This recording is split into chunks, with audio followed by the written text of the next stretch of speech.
ರೀ, ಈಗ ಮದುವೆ ಇನ್ವಿಟೇಷನ್ ಕಾರ್ಡ್ ಕೊಡೋದಕ್ಕೆ ಈಗ ನೀವು ಮತ್ತು ಶಶಾಂಕ್ ಇಬ್ಬರು ಹೋಗ್ತೀರಾ ಅಥವಾ ಇಬ್ಬರು ಬೇರೆ ಬೇರೆ ಕಡೆ ಹೋಗ್ತೀರಾ? ನನಗಂತೂ ಎಲ್ಲೂ ಹೋಗೋಕ್ಕಾಗಲ್ಲ. ನಾನು ಬೇಕಿದ್ರೆ ಮನೆಯಲ್ಲಿ ಏನೇನು ವ್ಯವಸ್ಥೆ ಮಾಡ್ಕೋಬೇಕೋ ಎಲ್ಲ ಮಾಡ್ಕೋತೀನಿ. ಬೇಕಂದರೆ ನಿಮ್ಮ ಅಣ್ಣನ ಮಗ ಒಬ್ಬ ಇದ್ನಲ್ಲ, ಅವನೇ ಗೋಪಿ, ಅವನನ್ನು ಕರೆಸ್ಕೊಂಡು ನೀವು ಅವನನ್ನೇ ಕರ್ಕೊಂಡು ಹೋಗಿ ಎಲ್ಲ ಕಡೆ ಕೊಟ್ಕೊಂಬನ್ನಿ. ಇನ್ನು ಮಿಕ್ಕಿದ ಕಡೆಗೆ ಶಶಾಂಕ್ ಕೊಟ್ಕೋತಾನೆ. ಏನಂತೀರಾ? ಏ ಗೋಪಿನ ಅವನು ಬರಲ್ಲ ಬಿಡು. ಅವನು ಹೊಲ ಕೆಲಸ ಅದು ಇದು ಅಂದ್ಕೊಂಡು ಇಲ್ಲ ಚಿಕ್ಕಪ್ಪ ಬರೋಕ್ಕಾಗಲ್ಲ ಅಂತಾನೆ. ಬಿಡು, ಇವನು ಶಿವ ಇದ್ದಾನಲ್ಲ, ಶಿವನ್ ಕರ್ಸ್ಕೊಬಿಡ್ತೀನಿ. ಅವನು ಯಾವತ್ತೂ ಇಲ್ಲ ಚಿಕ್ಕಪ್ಪ ಹಂಗೆ ಹಿಂಗೆ ಅನ್ನೋದೇ ಇಲ್ಲ. ಏನಕ್ಕಾದ್ರೂ ಬರ್ತೀನಿ ಬಿಡು ಚಿಕ್ಕಪ್ಪ ಅಂತಾನೆ. ಶಿವನು ನಾನು ಒಂದು ಕಡೆ ಹೋಗ್ತೀವಿ, ಶಶಾಂಕ್ ಒಂದು ಕಡೆ ಹೋಗಲಿ. ಮತ್ತೆ ಹುಡುಗಿ ಮನೆಯವ್ರು ಏನಾದರೂ ಫೋನ್ ಮಾಡಿದ್ರಾ? ನಾವು ಹುಡುಗಿಗೆ ಒಂದು ನೆಕ್ಲೆಸ್ಸು ಅಥವಾ ಚೈನು, ಕಿವಿ ಓಲೆ ಏನಾದರೂ ಕೊಡಬೇಕು ಕಣ್ರಿ ಮದುವೆಲಿ. ನಾನು ಅದಕ್ಕೆ ಅನ್ಕೊತಾ ಇದ್ದೆ, ಒಂದು ನೆಕ್ಲೆಸ್ಸು ಮತ್ತು ಕಿವಿಗೆ ಇನ್ನು ಎಂಗೇಜ್ಮೆಂಟಲ್ಲಿ ಉಂಗುರ ಹಾಕಿದ್ದೀವಿ, ಅದೇನು ಲೆಕ್ಕಕ್ಕಿಲ್ಲ ಬಿಡಿ. ಒಂದು ನೆಕ್ಲೆಸ್ಸು ಕಿವಿಗೆ ತಂದುಬಿಡೋಣ ಅಂತ. ತರಣ್ ಬಿಡು, ಅದಕ್ಕೇನಂತೆ. ನಾವಂತೂ ಹುಡುಗಂಗೆ ಏನು ಬೇಡ ಅಂತ ಹೇಳ್ಬಿಟ್ಟಿದ್ದೀವಿ. ಈಗೇನು ನಮ್ಮ ಮಗನ ಹತ್ರ ಏನು ಚಿನ್ನಕ್ಕೇನು ಬರವ, ಅವನ ಹತ್ರನೂ ಒಂದು 3 ಸರ ಐತೆ, ಒಂದು 4-5 ಉಂಗುರಗಳಿದ್ದಾವೆ, ಬ್ರೇಸ್ಲೈಟ್ ಐತೆ, ಅದೆಂಥದೋ ಕಡ್ಗ ಮಾಡಿಸ್ಕೊಂಡವನಲ್ಲ ಅದನ್ನು ಮಾಡಿಸ್ಕೊಂಡವನೇ. ಏನು ಬೇಕಾಗಿಲ್ಲ. ನಿಮ್ಮ ಹುಡುಗಿಗೆ ಏನೇನು ಅನಿಸುತ್ತೆ ಅದನ್ನು ಮಾಡಿಸ್ಕೊಡಿ, ನಾವು ಇಂಥದ್ದೇ ಮಾಡಿಸ್ಕೊಡಿ ಅಂತ ಏನು ಕೇಳಲ್ಲ ಅಂತ ಹೇಳಿದ್ದೀವಿ. ಏನು ಮಾಡಿಸ್ತಾರೋ ಅವ್ರಿಗೆ ಬಿಟ್ಟಿದ್ದು. ನಮ್ಮ ಕಡೆಯಿಂದ ಕೊಡೋ ಕರ್ತವ್ಯ ನಾವು ಕೊಡೋಣ ಅಷ್ಟೇ. ಅದೇ ಮತ್ತೆ.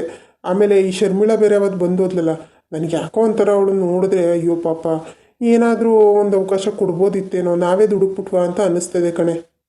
ನೋಡಿ, ಇನ್ನು ಮೇಲೆ ನಮ್ಮ ಮನೆಯಲ್ಲಿ ಅವಳು ಸುದ್ದಿ ಎತ್ತಕ್ಕೆ ಹೋಗ್ಬೇಡಿ ನೀವು. ನನಗೆ ಈಗಾಗಲೇ ಅವಳನ್ನ ನೋಡಿ ನೋಡಿ ನೋಡಿ ನೋಡಿ ಸಾಕಾಗೋಗ್ಬಿಟ್ಟೈತೆ. ಅವಳಂತೂ ಯಾವತ್ತೂ ಬದಲಾಗಂತಲೇ ಅಲ್ಲ. ಹಾಗಲ್ಲ ಕಣೆ ಅದು. ಅಲ್ಲ ಪಾಪ ಹುಡುಗಿ ಏನಾದರೂ ಬದಲಾಯಿಸ್ಕೊಂಡು ಜೀವನ ಮಾಡೋ ಅಂಥದ್ದು ಇದ್ದಿದ್ರೆ ನಾವೇ ಒಂದು ಅವಕಾಶ ಕೊಡ್ಬೋದಿತ್ತೇನೋ ಅಂತ ನನಗೆ ಇವಾಗಲೂ ಒಂಥರ ಗಿಲ್ಟ್ ಫೀಲ್ ಆಗುತ್ತೆ. ನೀವು ಆ ಥರ ಎಲ್ಲ ಏನೂ ಯೋಚನೆ ಮಾಡೋಕ್ಕೆ ಹೋಗ್ಬೇಡಿ. ಅವಳಿಗೆ ಎಷ್ಟೋ ಅವಕಾಶಗಳು ನಾವು ಕೊಟ್ಟರೋಳು ಬದಲಾಯಿಸ್ಕೊಂಡಿಲ್ಲ ಅಂತಂದರೆ ನಾವೇನು ಮಾಡೋಕ್ಕಾಗುತ್ತೆ ಬಿಡ್ರಿ. ಅವಳು ಹಣೆ ಬರದಲ್ಲಿ ಇದ್ದಿದ್ದ ಹೆಂಗಿದೆಯೋ ಹಂಗೆ ಮಾಡ್ಕೊಂಡು ಹೋಗಲಿ. ನಾವೇನು ಹೋಗು ಅಂತ ಹೇಳಿದ್ವಾ? ಅವಳೇ ತಾನೇ ಮನೆ ಬಿಟ್ಟು ಹೋಗಿದ್ದು. ಅವತ್ತು ಯೋಚನೆ ಮಾಡಲೇ ಇಲ್ಲ. ನನ್ನ ಮೊಮ್ಮಗನ್ನೂ ನೋಡಲಿಲ್ಲ ಅವಳು. ಅಂಥವಳನ್ನ ನಮ್ಮ ಮನೆಗೆ ಮತ್ತೆ ಸೇರಿಸ್ಕೊ ಅಂತ ಹೇಳ್ತಾ ಇದ್ದೀರಾ ನೀವು. ಇಲ್ಲಪ್ಪ, ನನ್ನ ಕೈಲಂತೂ ಆಗಲ್ಲ. ಈಗ ಹೇಗಿದ್ರು ಒಂದು ಹುಡುಗಿ ನೋಡಿದ್ದೀವಿ, ಅವಳ ಜೊತೆ ಮದುವೆ ಮಾಡಿ ಮುಗಿಸ್ಬಿಡೋಣ, ಸುಮ್ಮನಿರಿ. ಅವಳು ಬಂದಮೇಲಾದರೂ ನಮ್ಮ ಮನೇನ ವಾತಾವರಣ ಚೇಂಜ್ ಮಾಡ್ತಾಳೆ ನೋಡೋಣ ಅಂತ. ಏನೋಪ್ಪ, ಬರೀ ಭರವಸೆಗಳು ಇಟ್ಕೊಳ್ಳೋದೇ ಆಯಿತು. ಅಜ್ಜಿ ಬಾರಮ್ಮ ಮಗನ, ಬಾರಪ್ಪ, ಬಂಗಾರ ಕೊಡೋ ನೀನು. ಅಜ್ಜಿ ನನ್ನ ಫ್ರೆಂಡ್ ಸೈಕಲ್ ತಗೊಂಡಿದ್ದಾನೆ, ನಂಗೂ ಸೈಕಲ್ ಕೊಡ್ಸ ಅಜ್ಜಿ. ಸೈಕಲ್ ಬೇಡ ಮಗನೆ, ಸೈಕಲ್ ಎಲ್ಲ ಬೇಡ ಕಣಪ್ಪ. ಈಗ ರೋಡಲ್ಲಿ ಸೈಕಲ್ ಓಡಿಸ್ಬೇಕಾದ್ರೆ ಯಾರು ಬಂದು ಗುದ್ಬಿಟ್ರೆ ನೀನು ಇನ್ನೂ ಚಿಕ್ಕೋನಲ್ವಾ, ನಿನ್ಗೆ ಗೊತ್ತಾಗಲ್ಲ ಸೈಕಲ್ ಓಡಿಸೋದಕ್ಕೆ. ಬೇಡ, ದೊಡ್ಡವನಾದ್ಮೇಲೆ ನೀನು ಸೈಕಲ್ ತಗೊಳ್ಳುವಂತೆ. ಇಲ್ಲ, ನನಗೆ ಸೈಕಲ್ ಬೇಕು. ಅವ್ರ ಪಪ್ಪ ಅವ್ರ ಅಜ್ಜಿ ತಾತ ಎಲ್ಲ ಅವನು ಸೈಕಲ್ ಕೊಡ್ಸಿದ್ದಾರೆ. ನಾನು ನೋಡ್ಕೊ ಬಂದೆ ಗೊತ್ತಾ, ಸೈಕಲ್ ಎಷ್ಟು ಚೆನ್ನಾಗಿದೆ ಗೊತ್ತಾ. ನನಗೂ ಒಂದು ರೌಂಡ್ ಓಡಿಸ್ತೀನಿ ಕೊಡು ಅಂತಂದ್ರೆ ಅವನು ಕೊಡ್ಲೇ ಇಲ್ಲ. ಅಜ್ಜಿ ತಾತ ನನಗೂ ಸೈಕಲ್ ಕೊಡಿಸಿ. ಹಾಗೆಲ್ಲ ಹಠ ಮಾಡಬಾರ್ದು ಕಣಪ್ಪ. ನೀನು ನನ್ನ ಬಂಗಾರ ತಾನೇ, ನಾವೇನು ಕೇಳ್ತೀವಿ, ನೀನು ಒಳ್ಳೇದಕ್ಕೆ ತಾನೇ ಹೇಳೋದು. ಬಿಡು, ಇಲ್ಲಾಂದರೆ ಈಗಿಲ್ಲ, ಇನ್ನು 2 ವರ್ಷ ಬಿಟ್ಟು ನಾನೇ ನಿನಗೆ ಸೈಕಲ್ ಕೊಡಿಸ್ತೀನಿ ಆಯಿತಾ? ಅಷ್ಟೊತ್ತಿಗೆ ನೀನು ದೊಡ್ಡನಾಗಿರ್ತೀಯಲ್ಲ, ಆವಾಗ ಓಡಿಸುವಂತೆ. ಇವಾಗ ಬೇಡ ಕಂದ. ಅಜ್ಜಿ, ನೀನು ನನಗೆ ಸೈಕಲ್ ಕೊಡೋದಿಲ್ಲ ಅಂದರೆ ನಾನು ನಿನ್ನ ಜೊತೆ ಮಾತಾಡಲ್ಲ, ಊಟನೂ ಮಾಡಲ್ಲ. ಎಲ್ಲರೂ ಎಷ್ಟು ಚೆನ್ನಾಗಿ ನೋಡ್ಕೋತಾರೆ, ನೀನು ನೋಡಿ ನನಗೆ ಸೈಕಲ್ ಕೇಳಿದ್ರು ಕೊಡ್ಸಲ್ಲ ಅಂತೀಯ. ಏನಾಯ್ತು? ಯಾಕೆ ಅಳ್ತಾ ಇದೀಯ ನೀನು? ಶಶಾಂಕ್ ಬಂದಪ್ಪ, ಬಾ ನೋಡು ನಿನ್ನ ಮಗನ ಅವತಾರವ. ಅವನು ಯಾರೋ ನನ್ನ ಫ್ರೆಂಡ್ ಸೈಕಲ್ ತಗೊಂಡವನಂತೆ, ನನಗೂ ಸೈಕಲ್ ಕೊಡಿಸು ಅಂತ ಆಟ ಹಿಡ್ಕೊಂಡು ಕೂತವನೆ. ಊಟನೂ ಮಾಡೋದಿಲ್ವಂತೆ, ನನ್ನ ಜೊತೆ ಮಾತಾಡಲ್ವಂತೆ ಸೈಕಲ್ ಕೊಡಿಸಿಲ್ಲ ಅಂದರೆ. ಯಾಕೋ ಅಜ್ಜಿ ತಾತಂಗೆ ಗೋಳೋಯ್ತಾ ಇದೆಯಾ? ಈಗಲೇ ಏನಕ್ಕೆ ನಿನಗೆ ಸೈಕಲ್ಲು? ಈಗ ಎಕ್ಸಾಮ್ಗಳಿದ್ದಾವೆ, ಓದ್ಕೊಳ್ಳೋಣ ಬರ್ಕೊಳ್ಳೋಣ ಅನ್ನೋದು ಬಿಟ್ಟು ಸೈಕಲ್ ಓಡಿಸ್ತಾನಂತೆ ಇವನು. ಸೈಕಲ್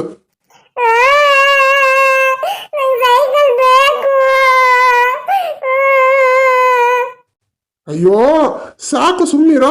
ಆಯಿತು, ಸೈಕಲ್ ಕೊಡಿಸ್ತೀನಿ, ಆದರೆ ಈಗಲ್ಲ. ಇನ್ನು ಒಂದು 2 ತಿಂಗಳು ಬೇಸಿಗೆ ರಜೆ ಬರುತ್ತಲ್ವಾ, ಅವಾಗ ಕೊಡಿಸ್ತೀನಿ. ಈಗ ಕೊಡಿಸಲ್ಲ ನಿನಗೆ. ಎಕ್ಸಾಮ್ಗೆ ಚೆನ್ನಾಗಿ ಓದಿ ಫಸ್ಟ್ ಕ್ಲಾಸಲ್ಲಿ ಪಾಸ್ ಮಾಡಬೇಕು, ಇಡೀ ಕ್ಲಾಸ್ಗೆ ಫಸ್ಟ್ ಬರಬೇಕು. ಹಾಗಿದ್ರೆ ಮಾತ್ರ ಕೊಡಿಸೋದು. ಅಕಸ್ಮಾತ್ ನೀನು ಸೆಕೆಂಡ್ ಬಂದರೂ ಕೂಡ ನಾನು ಕೊಡಿಸಲ್ಲ. ನಿಜನಾ ಪಾಪ? ನಾನು ಫಸ್ಟ್ ಬಂದ್ರೆ ಕೊಡಿಸ್ತೀಯ ತಾನೇ? ಗ್ಯಾರಂಟಿ ಕೊಡಿಸ್ತೀನಿ. ನಾನು ಗ್ಯಾರಂಟಿ ಫಸ್ಟೇ ಬರ್ತೀನಿ. ನೀನು ನನಗೆ ಸೈಕಲ್ ಕೊಡ್ಸಕ್ಕೆ ರೆಡಿ ಆಗಿರು ಪಾಪ. ಆಯಿತು, ಚೆನ್ನಾಗಿ ಓದ್ಕೊ. ಆಮೇಲೆ ಅಮ್ಮ ಇವತ್ತು ಇವಳು ಬರ್ತೀನಿ ಅಂತ ಅಂದಿದ್ದಾಳೆ ಪ್ರಿಯಾ, ಅದಕ್ಕೆ ಮಾತಾಡ್ಸ್ಕೊಂಬರೋದಕ್ಕೆ ಹೋಗ್ತಾ ಇದ್ದೀನಿ. ಹೋಗಿ ಒಂದು 6:30-7 ಗಂಟೆ ಅಷ್ಟರಲ್ಲಿ ಬಂದ್ಬಿಡ್ತೀನಿ. ಏನು ಆ ಪ್ರೀನ್ ಮೀಟ್ ಮಾಡಕ್ ಹೋಯ್ತಿದೀಯಾ? ಅಲ್ಲ ಕಣೋ, ನನಗೆ ನನ್ನ ಮೊಮ್ಮಗ ಹೇಳ್ದೆ ಅವತ್ತೇ ಬಂದಿದ್ರು ಅಂತವ. ಅಲ್ಲ ಅವಳು ಯಾಕೆ ಮದುವೆಗೆ ಮುಂಚೆನೆ ಮನೆಗೆ ಬರೋದು, ಅಲ್ಲಿ ಇಲ್ಲಿ ಮೀಟ್ ಮಾಡೋದು, ಇದೆಲ್ಲ ನನಗೆ ಇಡ್ಸೋದಿಲ್ಲ ಕಣಪ್ಪ. ಏನಪ್ಪ ನನಗೆ ನಿಜವಾಗ್ಲೂ ಆ ಹುಡುಗಿ ಈ ಥರ ಮಾಡ್ತಿರೋದು ಒಂದು ಸ್ವಲ್ಪನೂ ಸೇರ್ತಾ ಇಲ್ಲ. ಅಯ್ಯೋ ಬಿಡೇ ಹೋಗ್ಲಿ, ಈಗಿನ ಕಾಲದ ಮಕ್ಕಳು ಓಡಾಡ್ಕೋತವೆ, ಅದಕ್ಕೆ ನಾವು ಅಡ್ಡಿ ಮಾಡೋಕೆ ಹೋಗ್ಬಾರ್ದು. ಅಲ್ಲ ಕಣ್ರಿ, ನೀವು ಹಂಗೆ ಅಂತೀರಲ್ಲ. ಅಲ್ಲ ಈಗ ಮದುವೆಗೆ ಮುಂಚೆನೆ ಯಾಕೆ ಓಡಾಡಬೇಕು?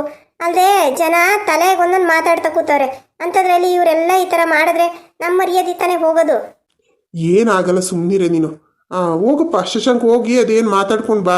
ಆದರೆ ನೋಡು, ನೀನೇ ಒಂದು ಸ್ವಲ್ಪ ಅವಾಯ್ಡ್ ಮಾಡು. ಇನ್ನೇನು ಮದುವೆ ಇನ್ನೊಂದು ತಿಂಗ್ಳಿಗೆ ಐತೆ, ನೀನು ಈ ಟೈಮಲ್ಲಿ ಅವಳ ಜೊತೆ ಓಡಾಡೋದು ನನಗೇನೋ ಸರಿ ಅನ್ಸಕ್ಕಲ್ಲ. ಮದುವೆ ಆದ್ಮೇಲೆ ಬೇಕಿದ್ರೆ ಹೋಗೋರಂತೆ, ಬೇಕಿದ್ರೆ ಒಂದು ವಾರ ಹನಿಮೂನ್ಗೆ ಅಂತ ಎಲ್ಲಾದರೂ ಹೋಗ್ಬಿಟ್ಟು ಬನ್ನಿ, ನಾವೇನು ಕೇಳಕ್ಕೆ ಬರ್ತೀವಾ? ತಾತ ತಾತ ನಾನು ಹೋಗ್ತೀನಿ ತಾತ. ತೆಗೆದ್ನಪ್ಪ ಇವನು. ಸುಮ್ಮನಿರೋ, ಅವನು ಎಲ್ಲೋ ಹೋಗ್ತಿದ್ದಾನೆ ಅಂತ ಹೇಳ್ತಿದ್ದಂತಾನೆ. ನೀನು ಯಾಕೆ ಅವ್ರು ಇಬ್ರು ಮಧ್ಯದಲ್ಲಿ? ಬೇಡ ಸುಮ್ಮನಿರಪ್ಪ, ನೀನು ನನ್ನ ಜೊತೆನಲ್ಲೇ ಇರು. ಇಲ್ಲ ತಾತ, ನಾನು ಹೋಗ್ತೀನಿ. ಅವರು ಹೊಸ ಮಮ್ಮಿ ಇದಾರಲ್ಲ, ನನಗೆ ಚಾಕ್ಲೇಟು ಕಾರು ಎಲ್ಲ ತಂದು ಕೊಡ್ತೀನಿ ಅಂತ ಹೇಳಿದ್ದಾರೆ. ನಾನು ಹೋಗ್ತೀನಿ ತಾತ, ಪ್ಲೀಸ್. ನಾನು ಏನು ಗಲಾಟೆ ಮಾಡಲ್ಲ, ಸುಮ್ಮನೆ ಕುತ್ಕೊಂಡಿರ್ತೀನಿ. ಡ್ಯಾಡಿ ಪ್ಲೀಸ್ ಡ್ಯಾಡಿ, ನಾನು ನಿಮ್ಮ ಜೊತೆ ಬರ್ತೀನಿ, ಕರ್ಕೊಂಡೋಗ್ಲಿ ಡ್ಯಾಡಿ. ಅಯ್ಯೋ ಬಿಡ್ರಿ, ಹೋಗಿ ಬರಲಿ ಅತ್ತಾಗಿ. ಏನು ಅವನೇನು ಮಾಡ್ತಾನೆ? ಅವರಿಬ್ರು ಮಾತಾಡ್ಕೋತಾರೆ, ಇವನ ಜೊತೆಲಿ ಇರ್ತಾನೆ. ಏನೋ ತಿಂಡಿ ಗಿಂಡಿ ಕೊಡ್ಸಪ್ಪ ಶಶಾಂಕ್, ಕರ್ಕೊಂಡೋಗು. ಸರಿ ಹಾಗಾದ್ರೆ ಹೋಗು, ಪಟ್ಟಂತ ಹೋಗಿ ಬೇರೆ ಡ್ರೆಸ್ ಹಾಕೊಂಡು ಬಾ. ಸರಿ daddy, thank you so much daddy. ಸರಿಯಾಗಿದ್ರೆ ನಾನು ಹೋಗಿ ಮಾತಾಡ್ಕೊಂಬರ್ತೀನಿ.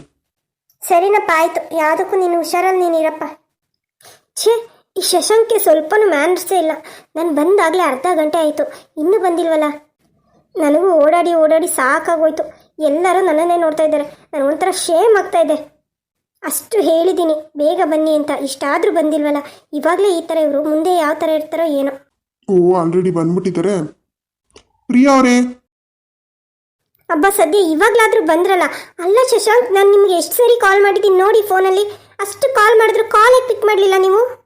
ಅಯ್ಯೋ ಅದು ಡ್ರೈವ್ ಮಾಡ್ತಿದ್ನಲ್ಲ, ಹಾಗಾಗಿ ನೋಡಿಲ್ಲ. ನನ್ನ ಮೊಬೈಲು ಸೈಲೆಂಟ್ ಆಗಿದೆ ಅನಿಸುತ್ತೆ, ನನಗೆ ರಿಂಗ್ ಆಗಿದ್ದು ಗೊತ್ತಾಗಿಲ್ಲ, ಸಾರಿ. ಏನಪ್ಪ ನೀವು? ಅಲ್ಲ, ನನ್ನ ಮೇಲೆ ನಿಮಗೆ ಪ್ರೀತಿನೇ ಇಲ್ಲ ಅಂತ ಅನ್ನಿಸ್ತಾ ಇದೆ ನನಗೆ. ನಾನು ನೋಡಿದ್ರೆ ನಿಮ್ಮ ಮೇಲೆ ಪ್ರಾಣನೇ ಇಟ್ಕೊಂಡಿದ್ದೀನಿ, ನಿಮ್ಮನ್ನೇ ಮದುವೆ ಮಾಡ್ಕೋಬೇಕು ಅಂತ ಇಷ್ಟೊಂದು ಖುಷಿಯಿಂದ ಇದ್ದೀನಿ. ಆದರೆ ನೀವು ನೋಡಿದ್ರೆ ಈ ಥರ ನೆಗ್ಲೆಕ್ಟ್ ಮಾಡ್ತೀರಲ್ಲ. ಅಲ್ಲ, ನಿಮ್ಗೆ ಇಷ್ಟ ಇಲ್ಲ ಅಂತ ಅಂದರೆ ಹೇಳ್ಬಿಡಿ, ನಾನೇನು ಬಲವಂತ ಮಾಡಲ್ಲ. ಆದರೆ ಈ ಥರ ಎಲ್ಲ ಮಾಡಬೇಡಿ ನೀವು. ನನಗೆ ಎಷ್ಟು ಹರ್ಟ್ ಆಯಿತು ಗೊತ್ತಾ? ಎಲ್ಲರೂ ನನ್ನನ್ನೇ ನೋಡ್ತಾ ಇದ್ದಾರೆ. ಅಲ್ಲ, ನೀವು ಈ ಥರ ಮಾಡಬಾರ್ದಿತ್ತು ಶಶಾಂಕ್. ಸಾರಿ ಪ್ರಿಯಾಂಕ ಅವರೇ, ಅದು ಸ್ವಲ್ಪ ಟ್ರಾಫಿಕ್, ನಿಮ್ಗೆ ಗೊತ್ತಲ್ಲ ಬೆಂಗಳೂರಲ್ಲಿ ಯಾವ ಥರ ಅಂತ. ಅಲ್ಲದೆ ನನ್ನ ಮಗ ಬೇರೆ ಬರ್ತೀನಿ ಅಂತ ಅನ್ನ, ಅವನು ಮತ್ತೆ ರೆಡಿಯಾಗಿ ಬರೋ ಅಷ್ಟರಲ್ಲಿ ಒಂದು ಸ್ವಲ್ಪ ಲೇಟ್ ಆಗೋಯ್ತು, ಸಾರಿ. ಇನ್ನೊಂದು ಸರಿ ಈ ಥರ ಆಗಲ್ಲ. ಅಯ್ಯೋ, ನಾನು ಅಂದ್ಕೊಂಡಂಗೆ ಆಯ್ತಲ್ಲ. ಇವನು ಮಗನ್ನ ಬೇರೆ ಕರ್ಕೊಂಬಂದಿದ್ದಾನೆ ಜೊತೇಲಿ. ಯಪ್ಪ, ನನಗೆ ಇರಿಟೇಷನ್ ಅಂತೂ ತಡ್ಕೊಳಕ್ಕಾಗ್ತಾ ಇಲ್ಲ. ಹೇಗೋ ಸದ್ಯ ಚಾಕ್ಲೇಟು ಮತ್ತು ಟಾಯ್ಸು ನನ್ನ ಕಾರಲ್ಲಿ ಇಟ್ಟಿರೋದು ಒಳ್ಳೇದೇ ಆಯಿತು. ಇವಾಗಲೇ ತೊಗೊಂಬಂದು ಕೊಟ್ಬಿಟ್ಟು ಪೂಸಿ ಹೊಡೆದು ಬಿಡ್ತೀನಿ ಹಾಗೇನೆ. ಓ ಹೌದಾ, ಎಲ್ಲಿದ್ದಾನೆ ಪಾಪು? ಎಲ್ಲೂ ಕಾಣಿಸ್ತಾನೆ ಇಲ್ವಲ್ಲ. ಅವನಾ ಅಲ್ಲೇ ಗೇಟ್ ಹತ್ರ ಐಸ್ ಕ್ರೀಮ್ ಮಾರ್ತಾ ಇದ್ರಾ, ಹಾಗಾಗಿ ಐಸ್ ಕ್ರೀಮ್ ಕೊಡ್ಸು ಪಪ್ಪ ಅಂತ ಹಠ ಹಿಡ್ದಿದ್ದ. ಅಲ್ಲಿ ಬೇರೆ ಜನ ಜಾಸ್ತಿ ಇದ್ರು, ನೀನು ಐಸ್ ಕ್ರೀಮ್ ತೊಗೊಂಡು ಬಾರಪ್ಪ ಅಂತ ಹೇಳಿ ದುಡ್ಡು ಕೊಟ್ಬಿಟ್ಟು ನಾನು ನಿಮ್ಮನ್ನು ನೋಡೋಣ ಅಂತ ಬಂದೆ. ಪಾಪ ನೀವು ತುಂಬ ಹೊತ್ತಿಂದ ವೆಯ್ಟ್ ಮಾಡ್ತಾ ಇದ್ರಿ ಅಲ್ವಾ, ಅದಕ್ಕೆ. ಓ ಹೌದಾ, ನೀವೆಷ್ಟು ಒಳ್ಳೆಯವ್ರಿ. ನನಗಂತೂ ತುಂಬ ಖುಷಿ ಆಗ್ತಾ ಇದೆ. ನೀವು ನನಗೋಸ್ಕರ ನಾನು ಇಲ್ಲಿ ವೆಯ್ಟ್ ಮಾಡ್ತಾ ಇದ್ದೀನಿ ಅಂತ ಹೇಳಿ ಬಂದ್ರಲ್ಲ, ತುಂಬ ಥ್ಯಾಂಕ್ಸ್. ಇರಿ, ನಾನು ಪಾಪುಗೆ ಅಂತ ಹೇಳಿ ಸ್ವಲ್ಪ ಗಿಫ್ಟ್ ತಂದಿದ್ದೀನಿ. ಆ ಗಿಫ್ಟ್ ಕಾರಲ್ಲೇ ಇದೆ. ನನಗೆ ಇವತ್ತು ಅವ್ನು ಬರ್ತಾನೆ ಅನ್ನೋದು ಎಲ್ಲೋ ಒಂದು ಕಡೆ ಮನಸ್ಸಲ್ಲಿ ಅನ್ನಿಸ್ತಾ ಇತ್ತು ರೀ. ಅದೇನೋ ಹೇಳ್ತಾರಲ್ಲ 6th ಸೆನ್ಸ್ ಅಂತ, ಹಾಗೆ ಮನಸ್ಸಿಗೆ ಅರ್ಥ ಆಗೋಯ್ತು. ಅದಕ್ಕೆ ಅವನಿಗೋಸ್ಕರ ಚಾಕ್ಲೇಟು ಮತ್ತು ಕಾರೆಲ್ಲ ತೊಗೊಂಬಂದಿದ್ದೀನಿ, ತಂದ್ಕೊಡ್ತೀನಿ ರೀ. ಅಯ್ಯೋ ಇವ್ರು ಎಷ್ಟು ಒಳ್ಳೆಯವರು, ನನ್ನ ಮಗನಿಗೋಸ್ಕರ ಟಾಯ್ಸು ಸ್ವೀಟು ಎಲ್ಲ ತಂದಿದ್ದೀನಿ ಅಂತ ಹೇಳ್ತಾ ಇದ್ದಾರೆ. ಅಯ್ಯೋ ನಿಜವಾಗ್ಲೂ ನಾನು 2 ಮನಸ್ಸಲ್ಲೇ ಇದ್ದೆ, ಹೇಗಪ್ಪ ನನ್ನ ಮಗನ ಚೆನ್ನಾಗಿ ನೋಡ್ಕೋತಾರೋ ಇಲ್ವೋ ಅಂತ. ಇವ್ರು ಈಗಲೇ ಇಷ್ಟೊಂದು ಪ್ರೀತಿ ಮಾಡ್ತಿದ್ದಾರೆ ಅಂತಂದರೆ ಮುಂದೆನೂ ಚೆನ್ನಾಗಿ ನೋಡ್ಕೋತಾರೆ ಅನ್ನೋ ನಂಬಿಕೆ ಬಂತು ನನಗಿವಾಗ. ಏನಾಯ್ತು ಮಗನೇ, ಯಾಕಪ್ಪ ಯಾಕೆ ಅಳ್ತಾ ಇದೀಯಾ? ನಾನು ಐಸ್ ಕ್ರೀಮ್ ತಗೊಂಡು ಬರ್ತಾ ಇದ್ನ, ಅವಾಗ ಅದು ಕೈ ಜಾರಿ ಕೆಳಗಡೆ ಬಿದ್ದೋಯ್ತು ಪಪ್ಪ. ಅಯ್ಯೋ ಅಷ್ಟೇನಾ, ಬಿಡೋದಕ್ಕೆ ಯಾಕೆ ಅಳ್ತೀಯ? ನಾನು ನಿನ್ಗೆ ಇನ್ನೊಂದು ಐಸ್ ಕ್ರೀಮ್ ಕೊಡಿಸ್ತೀನಿ. ಬೇಜಾರಾಗ್ತಾ ಇದೆ ಪಪ್ಪ. ನಾನು ಸ್ಟ್ರಾಬೆರಿ ಫ್ಲೇವರ್ ತಗೊಂಡಿದ್ದೆ, ತುಂಬಾ ಚೆನ್ನಾಗಿತ್ತು. ನಾನು ಈಗಲೇ ಕೊಡಿಸಿ ಬನ್ನಿ ಪಪ್ಪ, ನನಗೆ ಇನ್ನೊಂದು ಬೇಕು. ಇರು ಪುಟ್ಟ, ಅದು ನಿಮ್ಮ ಮಮ್ಮಿ ಹೊಸ ಮಮ್ಮಿ ಏನೋ ಚಾಕ್ಲೇಟು ಟಾಯ್ಸ್ ಎಲ್ಲ ತಂದಿದ್ದೀನಿ ಅಂತ ಅಂದ್ರು, ಅದಕ್ಕೆ ತರೋದಕ್ಕೆ ಹೋಗಿದ್ದಾರೆ. ನಾವೀಗ ಅಲ್ಲಿಗೆ ಹೋದ್ರೆ ಅವ್ರು ಬೇಜಾರು ಮಾಡ್ಕೋತಾರಲ್ವಾ, ಅವ್ರನ್ನ ಜೊತೆಲೆ ಕರ್ಕೊಂಡೋಗಿ ಅವ್ರಿಗೂ ಐಸ್ ಕ್ರೀಮ್ ಕೊಡ್ಸೋಣ. ವೆಯ್ಟ್ ಮಾಡೋಣ ಇರಪ್ಪ. ಹೌದಾ, ನನಗೋಸ್ಕರ ಚಾಕ್ಲೇಟ್ ಟಾಯ್ಸ್ ಎಲ್ಲ ತಂದಿದಾರ. ಒಳ್ಳೆ ಮಮ್ಮಿ ಅಲ್ವಾ ಪಪ್ಪ. ಹಳೆ ಮಮ್ಮಿ ಇದ್ರಲ್ಲ, ಅವರು ಬ್ಯಾಡ್ ಮಮ್ಮಿ. ಅವ್ರು ನನ್ನ ಮಾತೇ ಆಡಿಸ್ತಿರ್ಲಿಲ್ಲ ಪಪ್ಪ.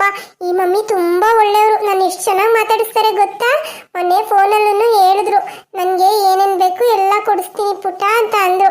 ಒಳ್ಳೆ ಮಮ್ಮಿ ಇವರು. ಹೌದಾ, ನಿನಗೆ ಮಮ್ಮಿ ಇಷ್ಟ ಆದ್ರಾ? ಸರಿ ಬಂಗಾರ, ಆಯ್ತು. ನೀನು ಇಷ್ಟಪಟ್ಟಿದೆಯಲ್ಲ, ಅದಕ್ಕೋಸ್ಕರನಾದ್ರೂ ನಾನು ಅವ್ರ ಮದುವೆ ಆಯ್ತೀನಿ, ಓಕೆನಾ?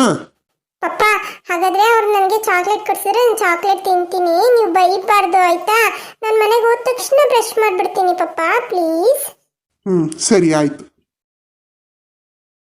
ಥ್ಯಾಂಕ್ ಯು ಪಪ್ಪ, thank you so much. Love you ಪಪ್ಪ, ಐ ಲವ್ ಯು ಪಪ್ಪ. ಲವ್ ಯು ಟೂ ಬಂಗಾರ.